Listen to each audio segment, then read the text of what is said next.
क्या तुम tips and tricks video देख देख के थक चुके हो लेकिन उसके बाद भी तुम्हारा हेडशॉट नहीं लगता है? तो इन 5 सेटिंग को ट्राई करके देखो, क्या पता तुम्हारा भी रेड हेडशॉट लगना चालू हो जाए। तुम टिप्स एंड ट्रिक्स वीडियो तो देखते हो लेकिन तुम्हारा उनके जैसा हेडशॉट नहीं लगता है, तो इसमें तुम्हारी कोई गलती नहीं है, बस कमी है इन 5 सेटिंग की जो मैं आज पूरा कर दूंगा। और तुम्हारे मन में अगर ये सवाल जागता है कि इन 5 सेटिंग को करने के बाद हमारा फ्री फायर आईडी बैन हो सकता है और इससे हमारे मोबाइल में कोई प्रॉब्लम आएगी, तो मैं बता दूं ऐसा कुछ भी नहीं होगा। तुम्हारा फ्री फायर आईडी बैन भी नहीं होगा और तुम्हारे मोबाइल में कोई प्रॉब्लम भी नहीं आएगी, क्योंकि ये 5 सेटिंग कंपनी की तरफ से दिया हुआ सेटिंग है, कोई थर्ड पार्टी सेटिंग नहीं है, तो इससे तुम्हारे मोबाइल को कोई खतरा भी नहीं है। तो पहले मैं बता दूं इन 5 सेटिंग को करने के बाद तुम्हारे गेम में क्या क्या फर्क आएगा। तो सबसे पहला है मेन प्रॉब्लम जो कि हर एक बंदे के साथ होता है, वो है लैग। अगर जिनका 2GB 3GB 4GB मोबाइल का रैम है और गेम खेलते टाइम गेम लैग करता है तो वो भी फिक्स हो जाएगा। और जिनका गेम के अंदर FPS कम आता है और गेम लोडिंग लेने में भी बहुत टाइम लेता है,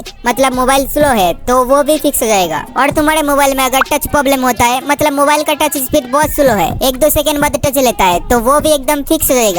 उसके बाद तुम देख लेना कि तुम्हें कौन सा सेटिंग ऑन करना है, किसको नहीं करना है। मतलब तुम्हारे मोबाइल में अगर टच प्रॉब्लम नहीं है तो उस सेटिंग को ऑन ही मत करना। और आज मैं जो 5 सेटिंग बताऊंगा वो सब सेटिंग तुम्हें डेवलपर ऑप्शन के अंदर मिल जाएगा। तो सबसे पहले डेवलपर ऑप्शन को ऑन कर लेना। तो हमारा जो पहला सेटिंग है वो है लैग के ऊपर। जिनका 2GB 3GB 4GB मोबाइल का रैम है और गेम खेलते टाइम गेम बहुत ज्यादा लैग करता है, तो ये सेटिंग करने के बाद तुम्हारा गेम का लैग पूरा खत्म कभी भी नहीं होगा, लेकिन 100 में से 50% हो सकता है। बेसिकली लैग जो होता है वो रैम यूजेस के ऊपर होता है और आज हम इसे रैम यूजेस को कम करने वाले हैं। और रैम यूजेस को कम करने के लिए हमारा जो सेटिंग है उसका नाम है लॉग बफर साइज। ये सेटिंग तुम्हें डेवलपर ऑप्शन के अंदर मिल जाएगा। तो सबसे पहले तुम डेवलपर ऑप्शन के अंदर आ जाना, उसके बाद थोड़ा स्क्रॉल डाउन करके तुम्हें ये सेटिंग दिख जाएगा, तो सिंपली उसके ऊपर टैप करना। तो ये सेटिंग डिफॉल्ट में 256K में सेट होगा, तुम्हें उसे 64K या फिर उससे कम है तो उसमें सेट कर देना है। मेरे में सबसे कम 64K दिखा रहा है तो मैं उसे ही सेट करूंगा। और इस सेटिंग को जितना तुम कम रखोगे उतना तुम्हारा रैम यूजेस कम होगा।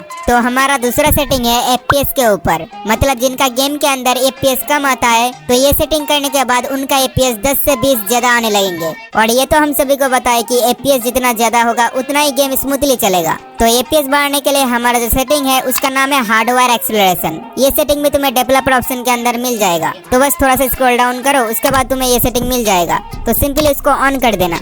उसके बाद जो हमारा तीसरा सेटिंग है वो है टच प्रॉब्लम के लिए। जिनका गेम के अंदर टच प्रॉब्लम होता है, मतलब मोबाइल स्लो हो गया है, तो टच प्रॉब्लम को फिक्स करने के लिए हमारा जो सेटिंग है उसका नाम है एनिमेशन स्केल। तो ये सेटिंग तुम्हें DPI ऑप्शन के ऊपर में मिलेगा और यहाँ पर आने के बाद तुम्हें 3 सेटिंग दिखेगा और इन तीनों को एक एक करके 0.5x में सेट कर देना है। उसके बाद देखना तुम्हारा मोबाइल पहले से ज्यादा फास्ट हो चुका है। तो ये सेटिंग करने के बाद तुम्हारे मोबाइल में कोई प्रॉब्लम नहीं रहेगी, लेकिन अभी भी 2 सेटिंग बाकी है और वो 2 सेटिंग हेडशॉट मारने के लिए है। तो सबसे पहला सेटिंग है टॉकबैक सेटिंग एंड दूसरा सेटिंग है स्विच एक्सेस सेटिंग। तो सबसे पहले टॉकबैक सेटिंग को सर्च कर लेना, उसके बाद टॉकबैक सेटिंग के अंदर आ जाना। यहाँ पर तुम्हें टेक्स्ट टू स्पीच के ऊपर टैप करना है और ये जो तुम्हें 2 बार दिख रही है इन दोनों को एकदम फुल कर देना। ये करने के बाद तुम्हें वहाँ से बैक आ जाना है। उसके बाद तुम्हें जाना है वर्बोसिटी के अंदर और यहाँ पर आने के बाद तुम्हें चूज प्रीसेट के ऊपर टैप करना है। अब यहाँ पर आने के बाद इसको हाई पे सेट करके बैक आ जाना है। उसके बाद तुम्हें आ जाना है स्विच एक्सेस सेटिंग के अंदर। तो सबसे पहले स्विच एक्सेस सेटिंग को सर्च कर लेना, उसके बाद स्विच एक्सेस सेटिंग के अंदर आ जाना।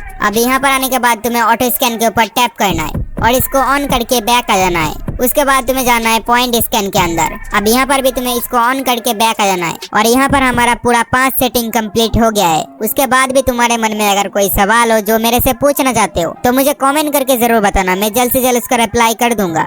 Мария, ты тебя на форме, не ехала моя, я тебя на сумке, но щеки дала мне, любимая, как из